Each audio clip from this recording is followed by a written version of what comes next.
Intermediate science খুবই complicated, private আপনাকে পড়তেই হবে, কিন্তু আমার তো সেই এবিলিটি নাই। তখন আমি কি করছি জানেন, এটা একটু পলিটিক্যাল, বাট আপনি চাইলে কাইটে দিতে পারেন।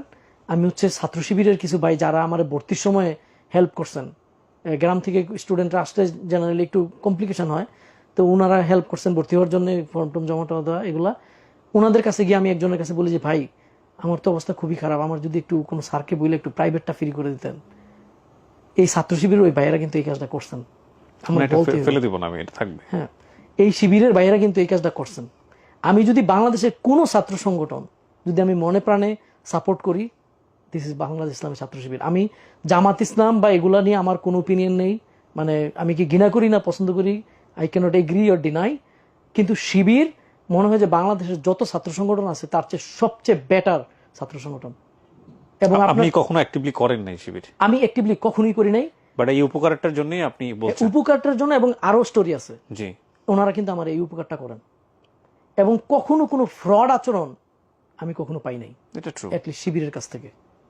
এবং একটা আইডল যদি আপনি কেউ মানতে চান যে একটা গুড ক্যারেক্টারের person, that might B A Shibir person. না, এটা আমিও অনেকের সাথে মিশেছি, কখনোই আমি স্টুডেন্ট পলিটিক্স করিনি।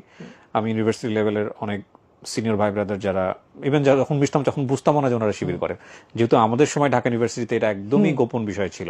পরবর্তীতে গিয়ে আমি জেনেছি আমার বন্ধুদের কাছ থেকে যে তুমি যাদেরকে মিশো ওনারা তো এইভাবে এরকম এরকম, and this people are really good people. কখনো মানে খারাপ কিছু দেখিনি আমি, খারাপ কেন বলবো? এক্স্যাক্টলি। বিএনপি এবং জামাত তখন কিন্তু ক্ষমতায়, কারণ আমি 2003-এর কথা বলতেছি, 2-এ আমি মেট্রিক পাস করে ভর্তি হই, 3-এর সময়ের কথা বলতেছি। ওনারা কিন্তু এই প্রাইভেটটা আমাকে ফ্রি করে দেয়, এবং স্যারকে অসংখ্য ধন্যবাদ। ওনার নাম ছিল হাসান স্যার, উনি কেমিস্ট্রি পড়াতেন। উনি, আমি গিয়ে বলছি যে ভাইয়া বলছে আপনার ওর সাথে কথা বলছে আমাকে ফ্রি পড়ানোর জন্য, ওনারা আমাকে ফ্রি পড়ান। তো আমি বইও পেয়ে গেলাম, প্রাইভেটও ফ্রি পেয়ে গেলাম, আর ওই ম্যাথ লজিং করে আমার জীবন মোটামুটি ভালোই চলতেছে আর কি। কলেজে যাই এবং তুকুর পড়াশোনা করতেছি, যদিও আমি কিছু বুঝতেছি না কিন্তু, কারণ এই যে ম্যাথমেটিক্যাল ইকুয়েশন এগুলো সব মুখস্থ করতেছি, লিটারালি মুখস্থ, ঠাড়া মুখস্থ, আর কিছুই না।